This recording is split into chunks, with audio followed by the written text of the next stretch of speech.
अस्सलामुअलैकुम, आप देख रहे हैं समा, मैं हूं रमीज से और मैं हूं आपके साथ शहरबानो आवान। बुलेटिन में खुशामदीद। आगाज करेंगे कराची में बुलंद इमारतों की तामीर से पाबंदी हटा ली गई। सुप्रीम कोर्ट ने बिल्डर्स को कानून के मुताबिक ऊंची इमारतें तामीर करने की इजाजत दे दी। इसी पर अपडेट्स हासिल करेंगे। समा के नुमाइंदे इरफान उल हक हमारे साथ मौजूद है। इरफान, आबाद की जानिब से भी एहतजाज किया गया था, क्या कुछ हुआ आज की समात में? रमीज, जो आबाद हैं या आबाद के नुमाइंदे और जो बिल्डर्स हैं कराची के, उनके लिए ज़ाहिर है कि बहुत बड़ी खुशखबरी है ये जो सुप्रीम कोर्ट से आज आई है। आज आबाद की दरख्वास्त की समाअत हुई। आज से 2 साल कबल वाटर कमीशन ने हाई राइज बिल्डिंग्स पर की तामीर पर पाबंदी लगाई थी। फिर सुप्रीम कोर्ट ने भी इस फैसले को इंडोर्स कर दिया था और मुकम्मल पाबंदी आयद की थी। बाद अज़ां सुप्रीम कोर्ट ने 6 मंजिला इमारतों की तामीर की इजाज़त दे दी थी और जिसके बाद आबाद ने यानी बिल्डर्स की नुमाइंदा तंजीम ने यह दरख्वास्त दायर की थी कि 6 मंजिला इमारतों की तामीर से ज़ायद तामीर की जो पाबंदी है, इससे बहुत बड़े पैमाने पर जो पूरी इंडस्ट्री है इसको नुकसान पहुंच रहा है, बेरोज़गारी बढ़ रही है, भारी माली नुकसान पहुंच रहा है बिलखुसूस बिल्डर्स को और शहरी बराह रास्त इससे मुतासिर हो रहे हैं। आज इस दरख्वास्त पर अदालत ने फैसला सुनाया है। चीफ जस्टिस ऑफ पाकिस्तान मियां साकिब निसार की सरबराही में 3 रुकनी बेंच ने यह हुक्म किया है कि जो सिंध बिल्डिंग कंट्रोल अथॉरिटी के जो रूल्स हैं, मुरवजा कानून है, कवानीन हैं, उनके पाबंदी करते हुए उनके मुताबिक जो अनलिमिटेड इमारतें हैं यानी कि हाई राइज बिल्डिंग्स भी तामीर की जा सकती हैं। कोई पाबंदी नहीं लगाई गई है अब मजीद किसी हुक्म में कि कितनी मंजिला इमारत हासिल, यानी SBCA के कवानीन के मुताबिक अब इमारतें तामीर की जा सकती हैं। इरफान हमारे साथ ही मौजूद रहिएगा। और ऐसे में चेयरमैन आबाद हसन बख्शी कहते हैं कि अब इमारतें कानून के मुताबिक बनेंगी। पाबंदी की वजह से 500 मंसूबे रुके हुए थे, जबकि मजीद 500 मंसूबों का मटेरियल तैयार कर रखा है। जी हाँ, वो सुप्रीम कोर्ट कराची रजिस्ट्री के बाहर मीडिया से गुफ्तगू कर रहे थे। एज पर लॉ बिल्डिंगें बनेगी, ये हमारा भी कहना था कि हम चाहते हैं कि एज पर लॉ जो बिल्डिंग SBCA का लॉ है, जो कैंटोनमेंट बोर्ड का लॉ है, उस हिसाब से नक्शे पास हों और बिल्डिंगें बने और ये शहर एक सॉफ्ट इमेज दे दुनिया भर में। हमारे 500 प्रोजेक्ट तो अप्रूवल के लिए रुके हुए थे, जो फाइनल स्टेजेस पे अप्रूवल पे हैं। हम वो इंशाल्लाह वो स्टार्ट हो जाएंगे। इसके अलावा हमारे तकरीबन 500 और प्लॉट रुके हुए थे जो हमने एज ए रॉ मटेरियल खरीद के रखे थे बनाने के लिए। 1 ट्रिलियन यानी 1000 बिलियन रुपए की इन्वेस्टमेंट है जो रुकी हुई थी। कराची में तजावुजात के खिलाफ ऑपरेशन रोकने के लिए सिंध हुकूमत की नजरसानी की दरख्वास्त पर समाअत। चीफ जस्टिस ने रिमार्क्स दिए कि हमने कहा था पूरे कराची के लिए एम्प्रेस मार्केट को मॉडल इलाका बनाया जाएगा। ये नहीं कहा था कि कहीं और ऑपरेशन नहीं करना। मेयर कराची ने खुद बताया कि रज़ाकाराना तौर पर एम्प्रेस मार्केट से तजावुजात का खात्मा कर रहे हैं। दौरान समाअत एडवोकेट जनरल और वसीम अख्तर में तल्ख जुमलों का तबादला भी हुआ। कराची में तजावुजात के खिलाफ ऑपरेशन का मामला। चीफ जस्टिस की सरबराही में 3 रुकनी बेंच ने समाअत की। एडवोकेट जनरल ने अदालत को बताया कि तजावुजात के खिलाफ ऑपरेशन से बेरोजगारी में इजाफा हुआ। सिंध हुकूमत मुतासरीन को मुतबादिल जगह देने की कोशिश कर रही है। चीफ जस्टिस ने रिमार्क्स दिए कि पूरे कराची के लिए एम्प्रेस मार्केट को मॉडल इलाका बनाने को कहा था, ये नहीं कहा था कि कहीं और ऑपरेशन नहीं करना।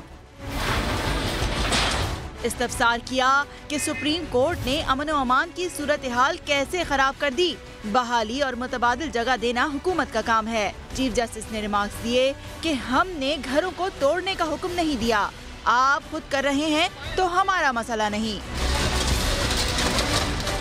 मेयर कराची ने बताया था कि वो खुद एम्प्रेस मार्केट की तजावुजात खत्म कर रहे हैं, हमने उस वक्त हुक्म नहीं दिया, ये काम मेयर ने खुद शुरू किया। एडवोकेट जनरल ने कहा कि मेयर साहब तो दुकानों से कहीं आगे जा चुके हैं। वसीम अख्तर का कहना था कि वो खुद मॉनिटर कर रहे हैं, कोई एक मकान बता दें जो तोड़ा गया हो। इस मौके पर मेयर कराची और एडवोकेट जनरल में तल्ख जुमलों का तबादला भी हुआ। अदालत का कहना था कि मेयर कह रहे हैं उन्होंने गैर कानूनी दुकानें और छज्जे तोड़े, कोई घर नहीं गिराया। चीफ जस्टिस ने रिमार्क्स दिए कि आपको अंदाजा नहीं, मेयर कराची ने अपना सियासी मुस्तकबिल दाव पर लगा दिया। अदालत ने मेयर को काम जारी रखने की हिदायत कर दी। चीफ जस्टिस का कहना था कि कराची में बड़े मसाइल हैं। लोगों ने सरकारी मकानों पर कब्जा कर रखा है। हमने खाली कराने का हुक्म दिया तो हंगामा शुरू हो गया। गवर्नर साहब ने कॉल करके कहा कि यहाँ अमन व अमान की सूरत हाल खराब हो गई। क्या इसी तरह काबिजीन को छोड़ दें? लोग एहतजाज करें और हम रियासत की रिट खत्म कर दें? क्या कब्जा माफिया के सामने सर झुका दें? छोड़ दें कराची को इसी तरह? शहर को बेहतर बनाना चाहते हैं, मगर आप लोगों की मसलहत आड़े आ रही है।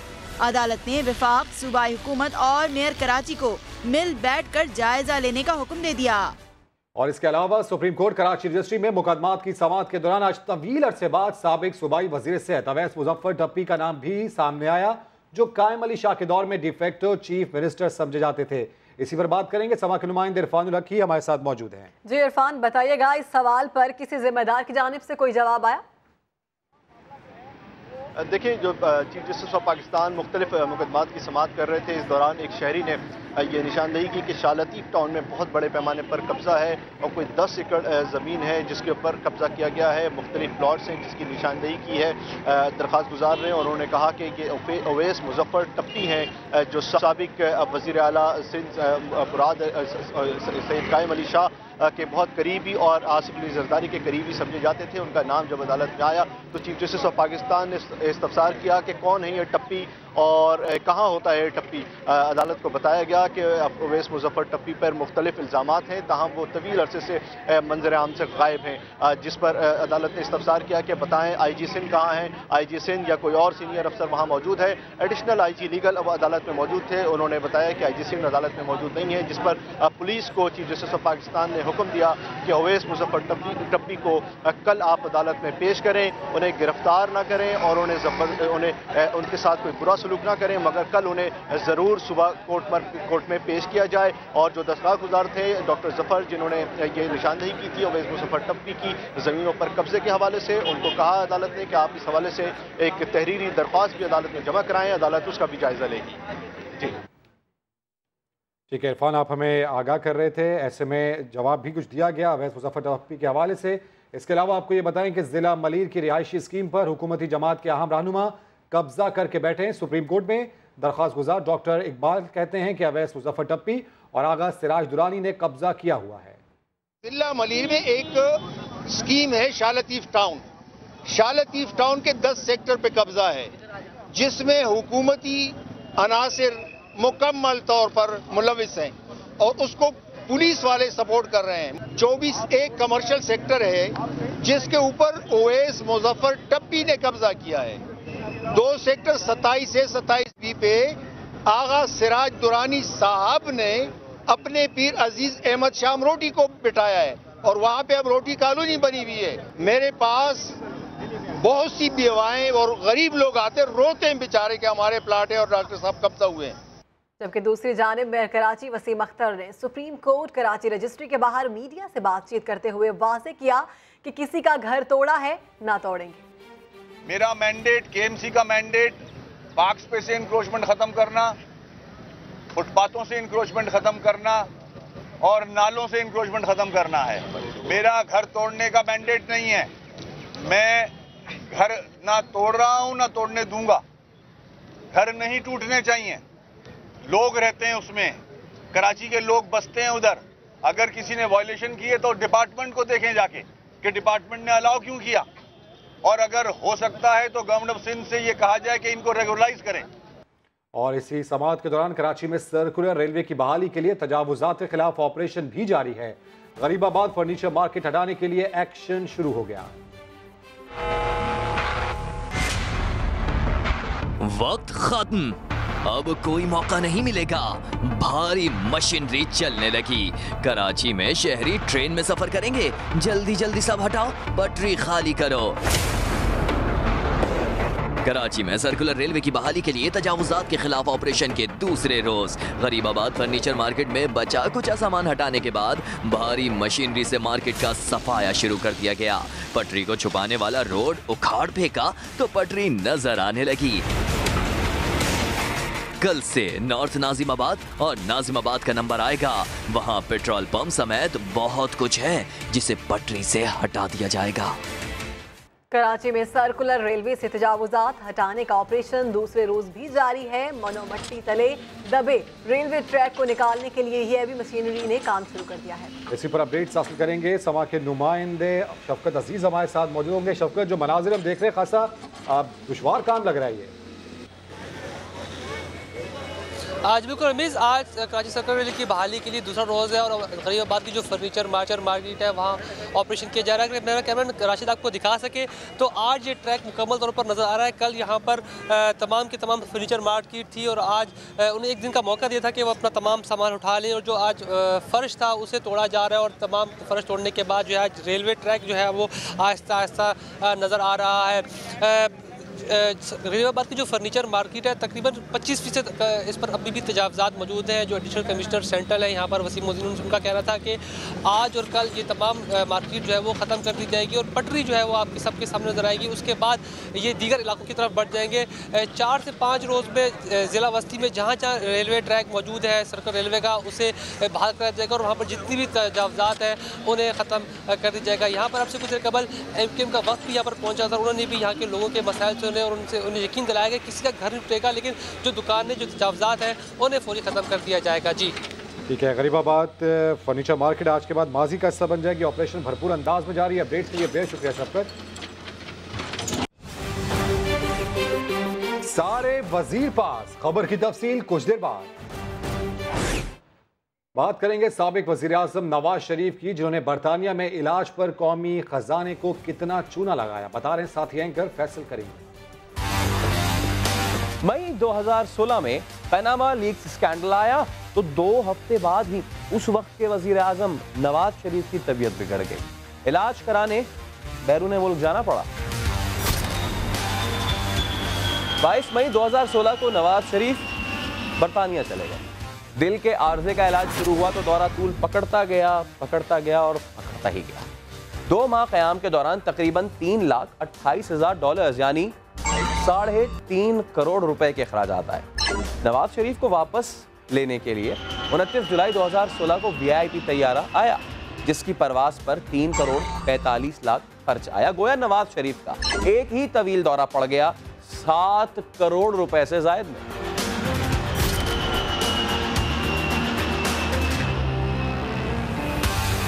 दूसरी तरफ इमरान खान अब तक 6 गैर मुल्की दौरे कर चुके हैं। सऊदी अरब के पहले दौरे पर खर्च हुए 31 लाख, मुत्तहदा अरब इमारात के दौरे पर लगे 4 लाख से ज्यादा। सऊदी अरब का दूसरा दौरा पड़ा 8,70,000 में। चीन की 5 रोजा यात्रा पर तकरीबन 2.5 करोड़ खर्च आया। UAE के दूसरे दौरे पर 39,90,000 और मलेशिया के दौरे पर 75 लाख रुपए खर्च हुए। यानी इमरान खान के 6 गैर मुल्की दौरों पर मजमूई खर्चा आया 4 करोड़ 3 लाख रुपए, जो नवाज शरीफ के एक दौरे से तो बहुत कम है। वज़ीर इत्तलात फवाद चौधरी ने एक बार फिर हरीफों को निशाने पर ले लिया। दावा किया नवाज शरीफ और आसिफ जरदारी जिंदगी का आखिरी इलेक्शन लड़ चुके। वो सोच रहे हैं कि हफ्ता जिंदगी घर में गुजारें या जेल में। ये भी कहा कि नवाज शरीफ ने लंदन में इलाज पर कौम के 4 करोड़ रुपए खर्च किए। नवाज शरीफ साहब हैं या आसिफ जरदारी साहब हैं, वो तो अपना आखिरी इलेक्शन पहले ही लड़ चुके हैं। उनकी ज़िंदगी में तो अब सिर्फ ये सस्पेंस है कि उन्होंने अपनी आखिरी उम्र घर गुजारनी है या जेल गुजारनी है। 4 करोड़ रुपया उनके इलाज के ऊपर लंदन में खर्च हुआ टैक्स पेयर का। नवाज शरीफ साहब को अपना इलाज कराने के लिए सरकारी ख़जाने की क्या ज़रूरत है? वो तो बिलियनर हैं खुद। वो तो कहते हैं हमारे दादा जो थे वो और हमारे जो परदादा थे वो पता नहीं शाहजहां की बराबर की अमीर थे। और दूसरी जानिब मुस्लिम लीग नून की रहनुमा मरियम औरंगजेब कहती है हुकूमत घर देने के बजाय घर तोड़ रही है। कराची में गरीब को बेघर कर दिया गया। काबीना की कारकर्दगी आवाम के सामने पेश की जाए। मुराद सईद की प्रेजेंटेशन में नून लीग के मंसूबे भी थे। अभी तक मौजूदा हुकूमत एक पॉलिसी की एक लाइन भी पाकिस्तान की आवाम को नहीं दे सकी। और मैं ये भी कहना चाहूँगी कि कराची के अंदर जो तजावज़ात और जो लोगों को बेघर किया जा रहा है मुतबादिल जगह दिए बगैर, उसका सख्त नोटिस लेना चाहिए। गरीब लोगों को बेघर किया जा रहा है। 40 से 50 साल पुराने घरों से लोगों को निकाला जा रहा है और उन घर वालों के पास इजाज़तनामे मौजूद हैं।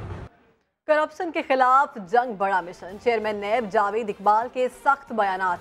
अब तो आबादी कम होने की बातें करने लगे हैं। इस हवाले से अरकान पार्लियामेंट की राय क्या है, बता रहे हैं इस्लामाबाद से वहाब कामरान अपनी इस रिपोर्ट में। चेयरमैन नैब कहते हैं करप्शन पर सजाए मौत हुई तो आबादी कम हो जाएगी। उनका इशारा किसकी जानिब है, बात करते हैं अरकान पार्लियामेंट से।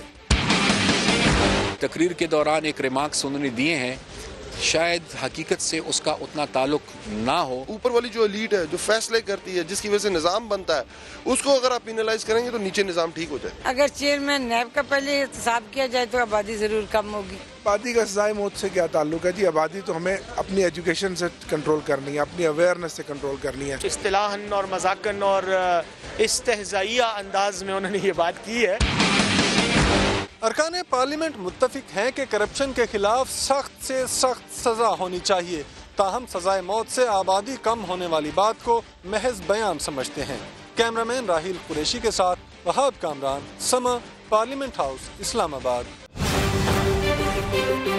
हर सू सफेदी छा गई, तफसील जानिए कुछ देर बाद। और अब कुछ बात करते हैं सुहाने मौसम की। शिमाली इलाका जात में कहीं बर्फबारी तो कहीं धूप छांव का खेल जारी है।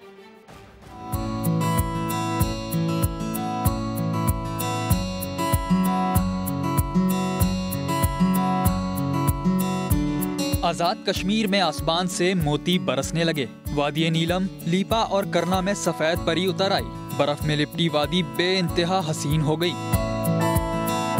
एबटाबाद, नथिया गली, अयूबिया में जारी बर्फबारी का सिलसिला थम गया।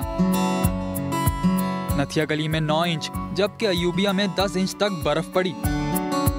मरी में सूरज निकलने के बाद बर्फ में ढकी मलका कोसार का हुस्न मजीद निखर गया। इंतजामिया की जानिब से मरी की तमाम शाहराहों को खोल दिया गया।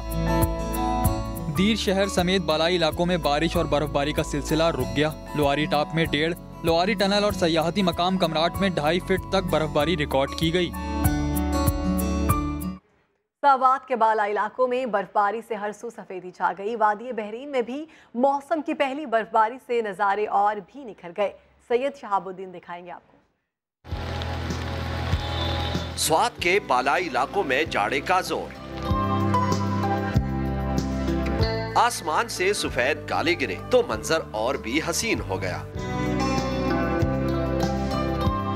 लोगों की तो जैसे मन की मुरादें पर आई।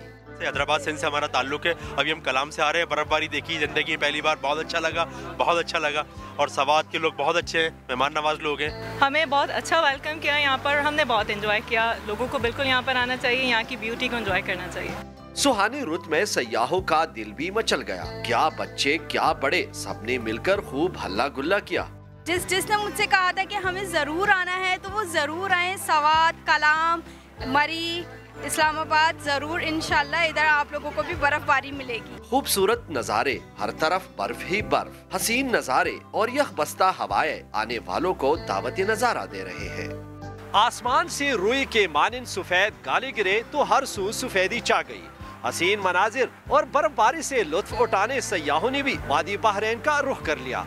कैमरामैन फरजंद अली के साथ सैयद शहाबुद्दीन, समा, स्वात। रुख करेंगे मरी का, जहां मौसम सरमा की पहली बर्फबारी के बाद सयाहों की आमद जारी है। सयाहों के रश और सड़कों पर फिसलन से निपटने के लिए ट्रैफिक पुलिस ने क्या इंतजाम किए हैं, यही सब कुछ जानेंगे समा के नुमाइंदे शहजाद अली से। जी हाँ शहजाद, बताइएगा किस तरह से एंजॉय कर रहे हैं लोग। जी बिल्कुल शहरबानो, गलियात, मरी और शुमाली इलाका जात में मौसम सरमा की पहली बर्फबारी हो चुकी है। बड़ी तादाद में सियाह जो है वो मरी और गलियात का रुख कर रहे हैं। इस वक्त हम मौजूद हैं झींगा गली के गलियात के मुकाम पर। यहाँ पर जो है कल रात जो है 4 बजे तक तकरीबन बर्फबारी का सिलसिला जारी रहा। अभी सड़कों पर जो है वो काफ़ी बड़ी बर्फबारी मौजूद है। लोग आ रहे हैं, कुछ जो ड्राइवर हजरात को जो है वो मसाइल का सामना भी करना पड़ रहा है क्योंकि सड़कों पर बर्फ है और गाड़ियाँ फिसलन का शिकार है। ट्रैफिक पुलिस एहलकार और जो जिले इंतजामिया है उनकी जानिब से बर्फ हटाई जा रही है। सयाह यहाँ पर आए हैं और यहाँ पर जो नौजवान हैं, मनचले हैं, वो मौज मस्ती कर रहे हैं। अभी ये एक्सपेक्टेड है कि आज शाम तक दोबारा जो है बर्फबारी हो सकती है। इस वक्त जो है वो 1.5 से 2 फुट तक बर्फ पड़ चुकी है यहाँ पर और लोग जो है वो इस मौसम सरमा की पहली जो बर्फबारी है उसको एंजॉय करने के लिए फैमिलीज के साथ, बच्चों के साथ जो है वो गलियात और मरी का रुख कर रहे हैं। जी सही शहजाद, हम देख रहे हैं लोग खूब एंजॉय कर रहे हैं स्नोफॉल को। बहुत शुक्रिया, आपने हमें अपडेट किया। आज़ाद कश्मीर में बारिश और बर्फबारी का सिलसिला दूसरे रोज भी जारी है, जिसकी वजह से सर्दी की शिद्दत में इजाफा हो गया। बर्फबारी की वजह से कई राब्ता सड़कें बंद हो गई। मौसम की ताज़ा तरीन सूरत-ए-हाल बताएंगे समा के नुमाइंदे अमीरुद्दीन मुग़ल।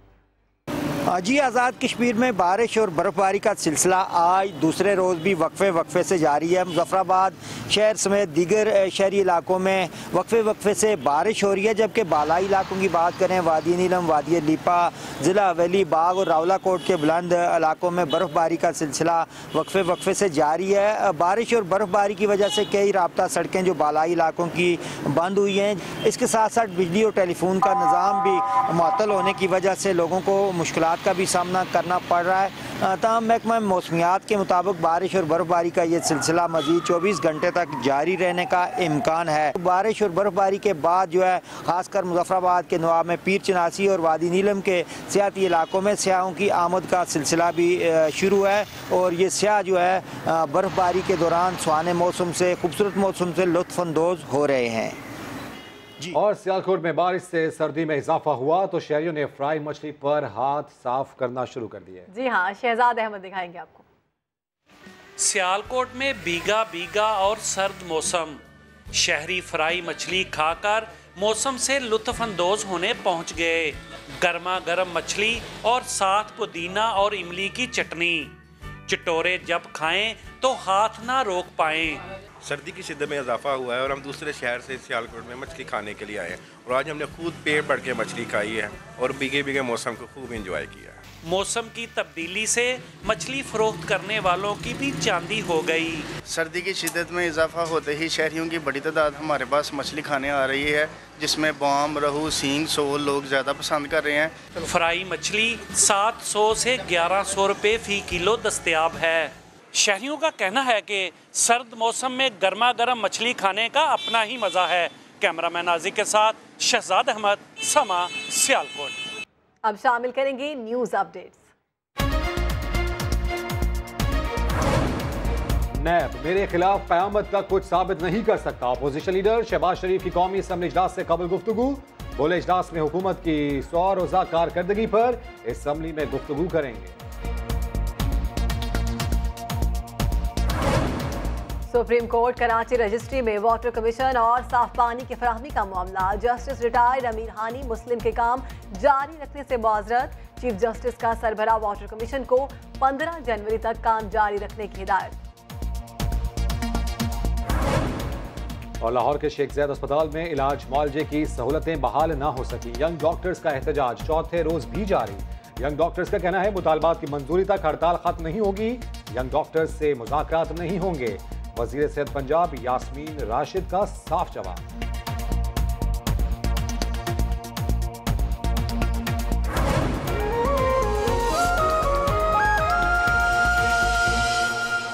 साबिक़ वज़ीर आज़म नवाज शरीफ के एहतसाब अदालत आमद पर उनसे एक सहाफ़ी ने सवाल किया कि आप आजकल बोलते नहीं, हंसते भी नहीं, जिस पर उन्हें जवाब दिया कि हंसना कैसा, हम तो खुलकर रो भी नहीं सकते। बातचीत बहुत कम रहती है, आपका हंसना मुस्कुराना भी कम हो गया, बातचीत बहुत कम करते हैं आप। देखे ना हंसना कैसा, हम तो खुलकर रो भी नहीं सकते। मैं भाई माफी चाहता हूँ, आप मुख्तसर सा जवाब दिया मैंने, लेकिन वो दिल से जवाब आ गया। और अब आपको बताएं, सीनियर वकील सलमान हामिद को नैब की जानिब से नोटिस जारी करने का मामला। वकला की दरखास्त पर सुप्रीम कोर्ट रजिस्ट्री में समाअत। चीफ जस्टिस ने डीजी नैब को नोटिस जारी कर दिया। 3 बजे पेश होने का हुक्म। इसी पर मजीद तफसील जानेंगे इरफान हक से। इरफान, 3 बजे पेश होने का हुक्म दिया गया है। जी हाँ जी, जो वकला की जानिब से दरख्वास्त दायर की गई है उस पर कहा गया है कि सीनियर वकील सलमान हामिद, जो कि हाई कोर्ट के जज भी रहे हैं, उन्हें जो नोटिस जारी किया है नैब की जानिब से, ये गैर कानूनी है, इसे कालअदम करार दिया जाए, क्योंकि एक वकील की हैसियत से उन्होंने एक केस फाइल किया था और उसमें गलत एड्रेस लिखने की बुनियाद पर ये नोटिस जारी किया गया है, जिसकी कोई बुनियाद नहीं है। अदालत पाकिस्तान में इब्तदाई समाअत के बाद डीजी नैब को नोटिस जारी करते हुए हिदायत की है कि 3 बजे तक वो अदालत में पेश हों और वकला को भी हिदायत की गई है कि वो भी इस मौके पर मौजूद रहें ताकि इस दरख्वास्त को मजीद सुना जाए और इस पर कोई हुक्म जारी किया जाए। सही, बहुत शुक्रिया इरफान, आपने हमें अपडेट किया।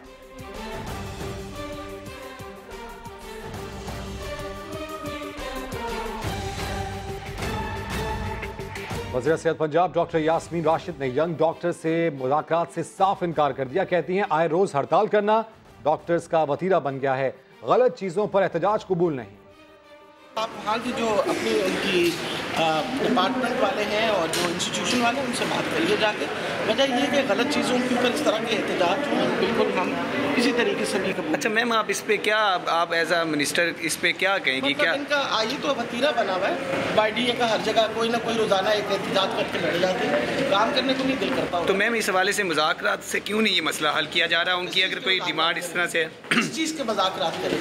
मतलब खलीफा हॉस्पिटल या ना बनना या उनका उससे क्या ताल्लुक है? उनका कोई ताल्लुक नहीं उसके साथ। ठीक है मैम, चौथा रोज है। अच्छा, कोई शेख ज़ायद की कोई बात अभी तक उसमें बेहतरी आई है? उनको कहिए एहतजाज करें, हमें तो कोई। तो मैम चौथा रोज जारी है, मरीज परेशान है इस हवाले से। मरीजों के बारे में आप परेशान ना, मरीजों के बारे में परेशान होने की जरूरत नहीं, मरीज देखे जा रहे हैं। लाहौर से खबर दें आपको, अंडरपास पर बैरियर लगाने के दौरान क्रेन खराब होने से कैनाल रोड पर ट्रैफिक कई घंटे फंसी रही। न्यू कैंपस पुल पर बड़ी गाड़ियों का दाखिला रोकने के लिए बैरियर लगाया जा रहा था कि हाइड्रोलिकल पाइप फटने से क्रेन खराब हो गई। अमले ने क्रेन को हटाने की कोशिश की लेकिन नाकाम रहे, जिसकी वजह से कैनाल रोड पर ट्रैफिक फंस गई। ट्रैफिक का दबाव मुल्हिका सड़कों पर भी रहा। पंजाब यूनिवर्सिटी और जना अस्पताल के अतराफ कई घंटे गाड़ियों की लंबी कतारें लगी रहीं। सुबह सवेरे दफातर और तालीमी इदारों को जाने वाले शहरियों को शदीद मुश्किलात का सामना करना पड़ा। कराची में गैस का बहरान शिद्दत इख्तियार कर गया। सीएनजी स्टेशन भी बंद हो गए। स्कूल कॉलेज दफातर जाने वाले घंटों बस स्टॉप पर खड़े रहे। रिक्शे भी बंद हो गए। बसें ओवरलोडेड हैं, रिक्शे भी खड़े हो गए। आखिर कैसे सफर करें? कराची वाले सीएनजी को तरस गए। 2 दिन से सीएनजी बंद है, बच्चों को स्कूल छोड़ना जाना आना की बड़ी मुश्किल हो जाती है। अगर पेट्रोल का सिस्टम नहीं होता तो गाड़ी यहीं खड़ी रहती, बच्चे भी इधर रह जाते। गैस का बहरान इतना शिद्दत इख्तियार कर गया कि घरों और इंडस्ट्री के बाद अब ट्रांसपोर्ट के लिए भी सीएनजी ना बची। शहरी घंटों स्टॉप पर खड़े रहे। बसें आई जरूर, लेकिन इस हालत में। आधे से पौना घंटा हो गया मुझे खड़े हुए, आगे से घूमता हुआ आ रहा हूं, यहाँ तक पहुंच। रिक्शे वाले भी कहीं चलने को तैयार नहीं। जो पेट्रोल पर चला रहे हैं वो ज्यादा पैसे बता रहे हैं। 400 रुपया भाड़ा है।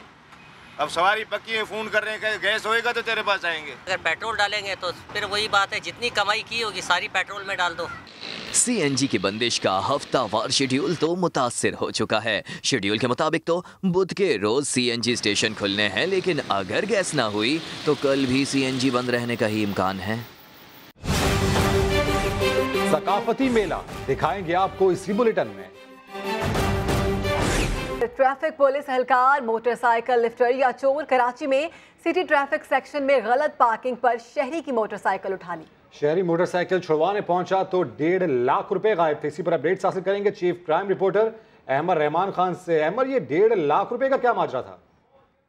जी बिल्कुल, ये एक मुनफरिद वाकया नजर आया है क्योंकि मोटरसाइकिल लिफ्टिंग के दौरान लड़ाई झगड़े तो हमने सुने थे, लेकिन उसमें चोरी हो जाना या फिर उसमें कोई कीमती अशिया का चोरी हो जाना, ये एक पहला वाकया रुनुमा हुआ है कि एक शहरी वहीदुज्जमान जिन्होंने 5 दिसंबर को, इनका दावा है कि एक घर से 1.5 लाख रुपए लेकर निकले थे। मोटरसाइकिल की साइड पॉकेट में इन्होंने ये पैसे रखे थे और पाकिस्तान चौक पर इन्होंने दुकान के बाहर जब अपनी मोटरसाइकिल खड़ी की है और ये 2 मिनट के लिए इनका दावा है कि ये दुकान के अंदर गए, कोई सामान इनका उतर रहा था और उसके बाद वापस आए तो मोटरसाइकिल लिफ्ट हो चुकी थी। जब ये सिटी ट्रैफिक सेक्शन गए तो वहाँ पे 200 रुपए का इन्होंने चालान भी भरा है और उसके बाद जब इन्होंने अपनी मोटरसाइकिल हासिल करने के बाद उसकी तलाशी दी तो उसमें से 1.5 लाख रुपए जो उन्होंने मोटरसाइकिल की साइड पॉकेट में रखे थे वो गायब थे। इन्होंने पुलिस एहलकारों से वहां पर पूछा है तो इन्होंने ये भी दावा किया कि इन पे तशद्दुद किया गया है। साथ ही साथ इन्होंने आराम बाग थाने में इस वाकये से मुताल्लिक एक दरखास्त जमा करा दी है, लेकिन इनका एक कहना है कि अब तक किसी पुलिस अफसर की जानिब से उस दरखास्त पर कोई कार्रवाई नहीं की गई, ना इनको तलब किया गया है, ना ये पूछा गया है कि ये वाकया क्या है। एक शहरी के 1.5 लाख रुपए जो वो खुद क्लेम करते हैं कि 1.5 लाख रुपए जो है वो गायब हुए, चोरी हुए हैं, तो उस पर अब तक कोई तहकीकात जो है वो मुनफरिद ये सूरत-ए-हाल है। अपडेट्स के लिए बेहद शुक्रिया अहमद। बूंद बूंद को तरसता बलोचिस्तान, मामला दिखाएंगे कुछ देर बाद। ना टेस्ट की सहूलत, ना फाल ऑपरेशन थिएटर, अरबों रुपए की लागत से बनने वाला वाका जनरल अस्पताल सिर्फ एक डिस्पेंसरी बनकर रह गया। जी हाँ, मरीजों की मुश्किलात पर आबिद अली की ये रिपोर्ट देखिए।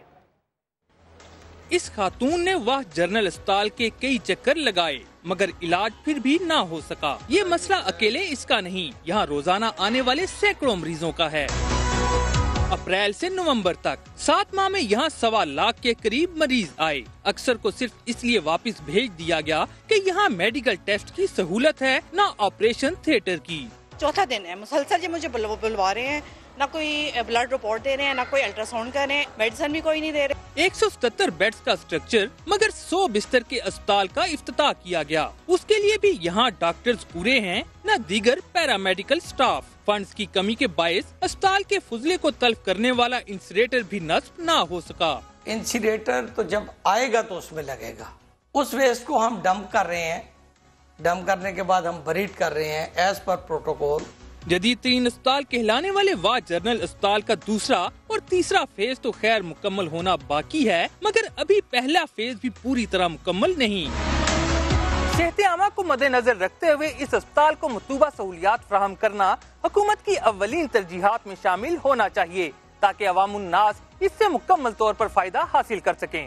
कैमरामैन चंगेज चौधरी के साथ आबिद अली, समा, वाह कैंट। पाकिस्तान के तलहा तालिब ने Islamic solidarity weight lifting championship की 67 किलोग्राम कैटेगरी में 1 गोल्ड और 2 सिल्वर मेडल जीत लिए।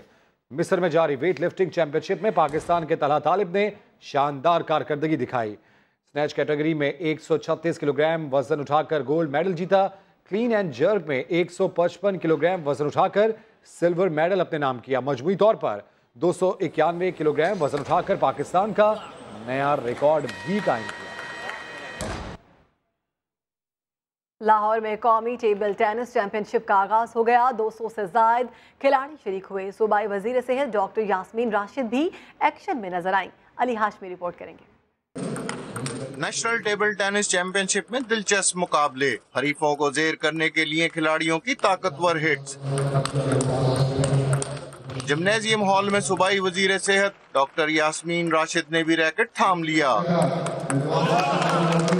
30 साल के बाद दोबारा रैकेट उठाया, लेकिन ये है कि जिस ज़माने में मैं टेबल टेनिस खेला करती थी तो मुझे ये लगता था कि ये सारी मेरी जो स्पोर्ट्स की एक्टिविटी हैं उन्होंने मुझे जहां मैं पहुंची हुई हूं और इस उम्र में अभी भी अगर मैं एक्टिव हूं तो उसके पीछे स्पोर्ट्स का एक बहुत बड़ा हाथ है। खिलाड़ियों का कहना है कि ऐसे इवेंट तसलसल के साथ होने चाहिए। जितने ज़्यादा इवेंट्स होंगे उतनी ज़्यादा कवरेज होगी, लोगों को अवेयरनेस होगी, लोग स्पोर्ट्स में डालेंगे अपने चिल्ड्रन को। ज़्यादा इवेंट ऑर्गेनाइज करवाए जाएं ताकि जो जूनियर लेवल के स्टूडेंट्स हैं वो भी पार्टिसिपेट कर सकें और आगे आ सकें। 20 टीमों पर मुश्तमिल चैंपियनशिप 15 दिसंबर तक जारी रहेगी। रियल मैड्रिड छोड़कर इटालियन क्लब यूवेंटस ज्वाइन करने वाले क्रिस्टियानो रोनाल्डो को लायनल मेसी की याद सताने लगी। मेसी को इटली का क्लब ज्वाइन करने का चैलेंज दे दिया। बार्सिलोना छोड़ो, इटली का क्लब ज्वाइन कर लो, रोनाल्डो ने मेसी को चैलेंज दे दिया। एक इंटरव्यू में क्रिस्टियानो रोनाल्डो ने कहा कि वो मेरी तरह चैलेंज कबूल करते हैं, लेकिन अगर वो वहाँ खुश हैं तो इनका एहतराम करता हूँ। रोनाल्डो से सवाल हुआ कि क्या वो मेसी को मिस करते हैं, तो उन्होंने कहा कि मेसी एक शानदार खिलाड़ी और एक अच्छे इंसान हैं, लेकिन इन्हें यहाँ कुछ भी याद नहीं आता। ये इनकी नई जिंदगी है और वो इसमें खुश हैं। आगे बढ़े, आपको बताएं बलूचिस्तान के 11 अजला के 50,000 खानदान खुशहाली से मुतासिर हुए। हुकूमत ने इब्तदाई रिपोर्ट जारी कर दी है। रिपोर्ट करेंगे नूरुल आरिफीन। बलूचिस्तान में खुश्क साली, हुकूमत ने रिपोर्ट जारी कर दी। नौशकी, चागी, खारान, वाशुक, पंजगूर, झलमक्सी, कच्छी, मूसाखेल, हरनाई, सिब्बी और जोब में 24 तहसील, 68 यूनियन कौंसल और 1099 गाँव कहत की लपेट में आ गए। 3.5 लाख अफराद मुतासिर हुए हैं। PTMA ने बलूचिस्तान इस कुदरती आफत से निपटने के लिए पूरी तरह चौकस है और हालात को मद्देनज़र रखते हुए तमाम अजला को इनके डिमांड के मुताबिक ज़रूरी एशिया मुहैया की जा रही है। महकमा दाखिला और PDMA के सूबाई वजीर सलीम खोसा कहते हैं कुदरती आफत से मुतासरा 50,000 खानदानों की मदद के लिए वफाकी हुकूमत से भी मदद ली जाएगी। PDMA के पास मौजूदा सामान नाकाफ़ी है। इस सिलसिले में गवर्नमेंट को मज़ीद फ़ंड्स के लिए समरी भेजी जा रही है ताकि मज़ीद सामान ख़रीद कर मुतासरा डिस्ट्रिक्ट में सामान की तरसील जारी रख सकें। सूबाई हुकूमत के मुताबिक अब तक 4 अजला में 14,000 मुतासरा ख़ानदानों के लिए राशन और दीगर ज़रूरी सामान भेज दिया गया है। कैमरामैन जुनेद अकबर के साथ नूर आरफीन, समा, कोयटा। बलूचिस्तान में खुश्क साली ने जहां ज़राअत को तबाही से दो चार कर दिया, वहीं लाखों जानवरों की जिंदगियां भी खतरे में हैं। शाह हुसैन तरीन की रिपोर्ट देखिए। मालदारी का शोबा बलूचिस्तान की मईशत में रीढ़ के हड्डी की हैसियत रखता है। खुश्क साली के असरात ने इस शोबे को भी बुरी तरह मुतासर किया है। जिला पशीन की तहसील बोस्तान से ताल्लुक़ रखने वाला शाइस्ता खान का शुमार भी उन मालदारों में है जो खुश्क साली से बुरी तरह मुतासर हो रहे हैं। खुराक खरीदते हैं, 2 माह में 1,10,000 जानवरों की खुराक पर खर्च कर चुके हैं। साल अभी पूरा बाकी है। महकमे अमूर हैवानात की एक रिपोर्ट के मुताबिक बलूचिस्तान में मुख्तलिफ किस्म के जानवरों की तादाद 3,57,00,000 से जायद है।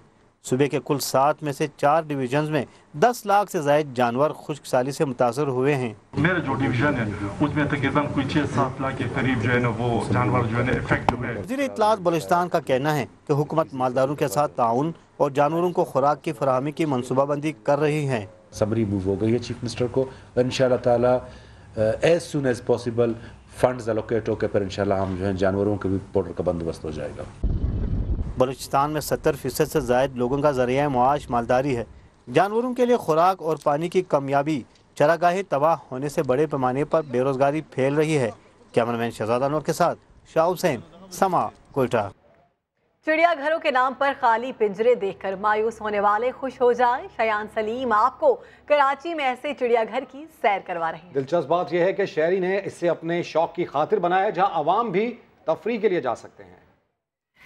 पाकिस्तान में बेशुमार ऐसे लोग हैं जो घरों में परिंदों और जानवरों को पालने का शौक रखते हैं, मगर कराची का एक नौजवान ऐसा है जिसने अपने शौक को पूरा करने के लिए अलग से ही जू बना लिया।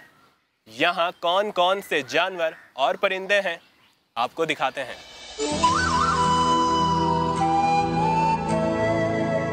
शौक का कोई मोल नहीं, तभी कराची के शहरी ने करोड़ों की जमीन पर अनमोल जानवर पाल रखे हैं। इस चिड़ियाघर में 10 किस्म के हिरन मौजूद हैं। ऐसे नायाब हिरन भी हैं जिनकी नस्ल खात्मे के खतरात से दो चार है। शुतुरमुर्ग, नायाब घोड़े, ज़ेब्रा, पहाड़ी बकरे, नीलगाय, शेर, कुत्ते और बहुत कुछ।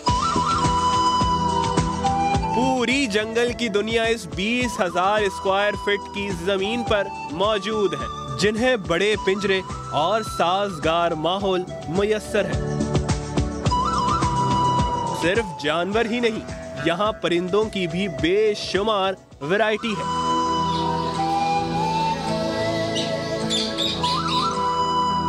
बीस से ज्यादा इकसाम के रंग बिरंगी तोते हैं।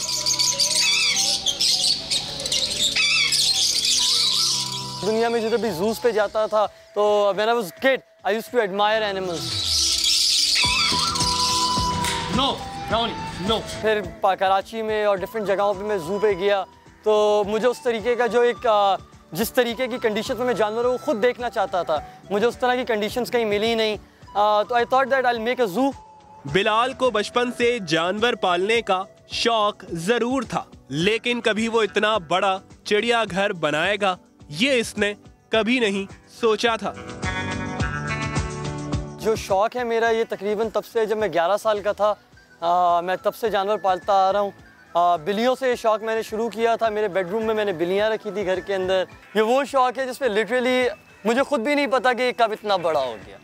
बिलाल के मुताबिक इनके पास 800 के करीब जानवर और परिंदे हैं।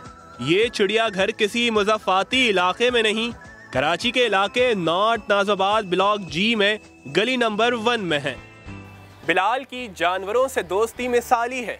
इनका ये कहना है कि ये मुनफरिद शौक इन्हें दिली तस्कीन के साथ ज़हनी सुकून भी फराहम करता है और जो चाहे जब चाहे इनके इस चिड़ियाघर में आ सकता है, और वो भी कोई टिकट खरीदे बगैर। कैमरामैन फैसल आगाई के साथ शायान सलीम, सामा, कराची।